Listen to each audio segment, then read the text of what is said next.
kita mainkan kapan saja jika kita mau.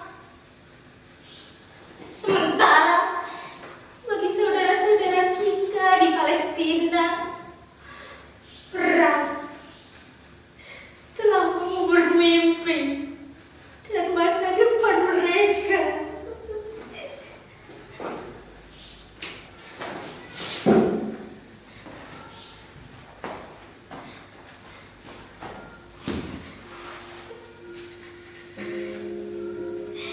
Mengapa Tuhan tak menciptakan bumi yang lain, tanah yang lain, yang hanya dihuni oleh anak-anak?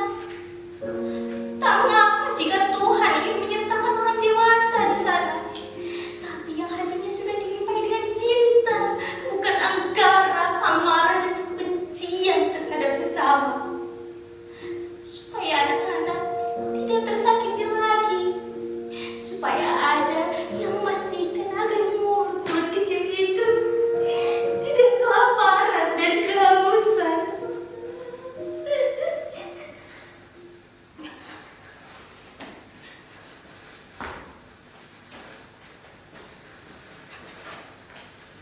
Perahu itu aku temukan beberapa mil dari sini. Kalian tahu, Pak Nyoman, nelayan tua yang mendapatkan bantuan perahu baru itu, memberikan perahu lamanya untukku. Dengan perahu ini, maksudku, aku dan teman-temanku, Made, Joshua, Christine, Ali, Harun, Butet, dan Melin akan pergi. Jauh sekali. Mungkin kalian sedang diam-diam bertanya, di mana sahabat-sahabatku itu? Sabarlah, perlahan kalian akan mengenal mereka. Mereka ada, hanya terkadang seolah tak ada atau dianggap tidak ada. Aku sudah mengunjungi alamat kalian satu persatu, meninggalkan pesan, dan tak ada satupun dari pesanku yang kalian balas. Tapi tak mengapa, aku tahu aku bukan teman yang asyik, makanya aku berisi ke pantai ini. Hingga aku menemukan ide sederhana ini, membuat perahu persahabatan yang akan berlayar menuju laut lepas ke Gaza. Ketika aku menampilkannya di sosial media, kalian semua menertawaiku dan mengatakan aku sakit. Aku memang hampir merasa tak waras dengan ideku ini, tapi di suatu malam sahabat-sahabat lamaku datang. Idenya sederhana, berawal dari hobiku yang gemar bermain game peperangan, dan perasaan kasihan yang tiba-tiba muncul terhadap nasib anak-anak korban perang di Gaza. Aku mengajak teman-temanku untuk berkumpul dan berpikir untuk melakukan sesuatu. Bagaimana kalau kita mengumpulkan dana atau barang atau pakaian atau apapun itu selama sebulan, lalu kita bawa berlayar? Begitu kata Melin. Aku akan membuat sebuah lagu cinta untuk anak-anak di Gaza. Dengan itu, kita bisa menyebarluaskannya di seluruh akun media sosial dan kita bisa mendapatkan empati serta uang untuk Gaza. Pernyataan Joshua itu langsung disetujui oleh Butet. Lain lagi dengan Ali dan Harun. Keduanya menyarankan agar kami hidup sederhana sebagai bentuk menghormati dan permohonan maaf kepada anak-anak yang kelaparan. Christine, ia menyarankan agar kami menulis sebuah surat, mengadukannya pada Tuhan, dan mengirimkannya ke Yerusalem, ke tembok ratapan. Sedangkan aku dan Made, kami berdua bertugas untuk mencari perahu untuk melayarkan semua harapan itu.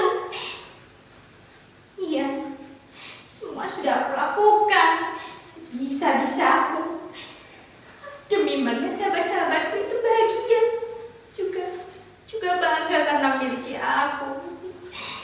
Lihat, perahu itu sudah kami kemas seluruhnya. Benda-benda ini kami kumpulkan hari demi hari, dari siapa saja yang ingin melakukan suatu sebagai ungkapan rasa cinta. Kami tahu apapun yang kami lakukan saat ini hanya setetes air di tengah samudera penderitaan saudara-saudara kita di sana. Mungkin kami seperti seekor semut yang sedang buang tetes air untuk memadamkan api yang membakar Ibrahim alaihissalam. Tapi hanya dengan itu yang bisa kami ungkapkan sebagai rasa cinta dan sayang kepada anak-anak yang telah mati di Gaza atau yang kini tengah bertahan dengan remah-remah roti di panci-panci yang remuk dan berebut bubur-bubur dingin di mangkuk-mangkuk karatan yang hancur karena sepatu terjadi.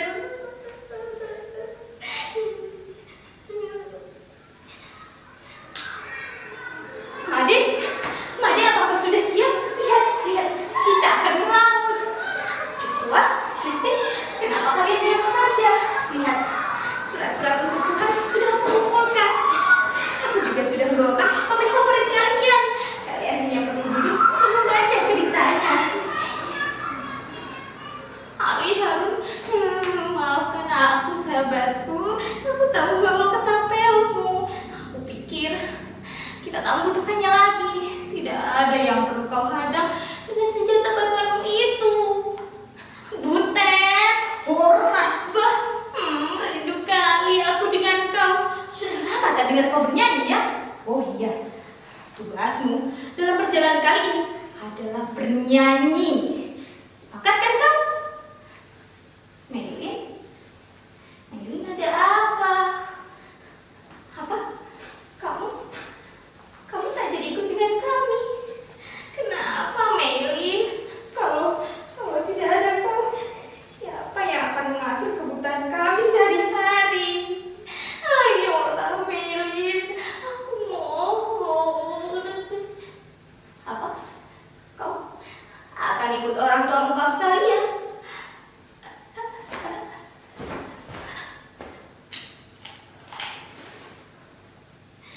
Maylin adalah sahabatku yang menghilang setelah terjadi sebuah kerusuhan. Made mati karena leukemia. Ia tak tertolong sebab orang tuanya hanya seorang nelayan. Nyoman, Butet juga sudah tidak ada. Ia menjadi korban saat terjadi peperangan antara dua kelompok remaja di kotanya. Ali dan Harun, keduanya terekam dalam sebuah acara televisi. Mereka tertembak di dada saat mencoba menghadang serdadu dengan ketapelnya. Joshua dan Christine, keduanya terkubur dalam reruntuhan bangunan karena ledakan sebuah bom. Iya, itulah sahabat-sahabatku yang tidak akan pernah kalian kenal, tapi bagiku mereka hidup di dalam hatiku. Satu orang anak yang mati itu sudah terlalu banyak, terlalu besar, bahkan terlampau berat untuk ditangguhkan. Dan kini setiap jam, tidak, bahkan setiap menit selalu ada anak-anak yang mati di Gaza. Mengapa amarah dan kebencian tak pernah berakhir?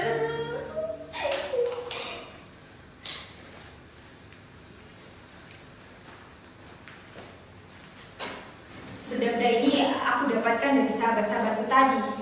Dengan menyimpannya, aku masih bisa merasakan kehadiran mereka. Ketika aku merasa sangat sendirian dan kerinduanku terhadap anak-anak di Gaza dianggap sebagai khayalan, mereka mendatangiku di mimpi. Kami memiliki sebuah perahu dan kami berlayar di samudra.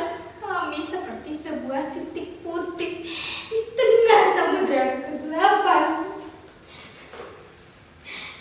Aku ingin sekali ada untuk saudara-saudara di Gaza. Maka setiap hari setelah pulang sekolah atau di hari libur seperti ini, aku mendatangi perahu ini, mengumpulkan apa saja yang kuanggap bisa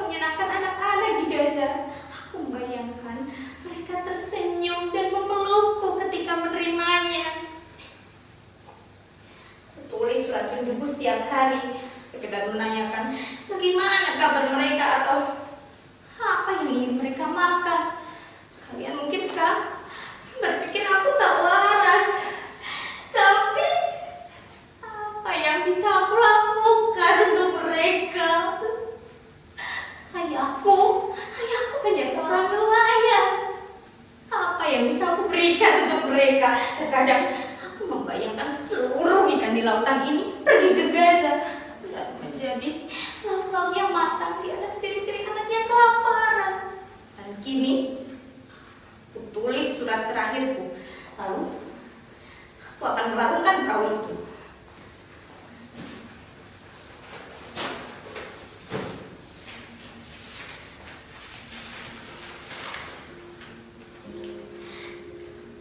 Tuhan, tolong kirimkan kedua tanganku ini ke Gaza, agar aku bisa selalu memeluk saudara-saudaraku di sana. Tolong kirimkan kedua kakiku ini ke Gaza, agar aku bisa menopang saudara-saudaraku di sana. Tolong kirimkan sepasang mataku ini ke Gaza, agar aku bisa menggantikan mata anak-anak yang menangis. Tolong kirimkan dadaku ini ke Gaza, agar bisa menjadi perisai bagi anak-anak yang diburu. Tuhan, tolong kirimkan tubuhku ini ke Gaza, Tuhan, dan ubahlah menjadi roti yang tak pernah habis, agar tak ada lagi mulut-mulut mungil yang kelaparan di bumi yang kini nuangkar.